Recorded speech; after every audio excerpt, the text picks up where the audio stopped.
দুর্যোগ ব্যবস্থাপনা ও ত্রাণ মন্ত্রণালয়ের মন্ত্রী আসাদুল হাবিব দুলু এমপি বলেছেন, দুর্যোগকালীন উদ্ধার সক্ষমতা আরও বাড়াতে জাইকার অর্থায়নে দেশের ১২টি উপকূলীয় জেলায় আধুনিক স্পিড বোট দেয়া হয়েছে।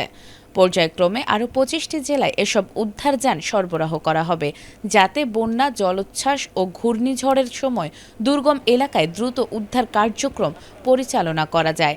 মঙ্গলবার নারায়ণগঞ্জের বন্দরে দুর্যোগকালীন জরুরি উদ্ধার কাজে ব্যবহারের জন্য ১২টি উপকূলীয় জেলার কাছে স্পিডবোট হস্তান্তর অনুষ্ঠানে প্রধান অতিথির বক্তব্যে তিনি এসব কথা বলেন।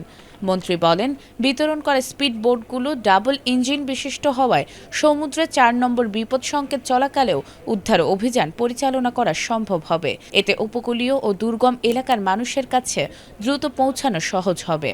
তিনি বলেন, বন্যা ও ঘূর্ণিঝড়ের সময় সবচেয়ে গুরুত্বপূর্ণ কাজ হল দুর্গম এলাকায় আটকে পড়া মানুষকে নিরাপদ স্থানে সরিয়ে আনা। সেই লক্ষ্যে সরকার উদ্ধার সক্ষমতা বাড়াতে ধারাবাহিকভাবে আধুনিক সরঞ্জাম সংযোজন করছে।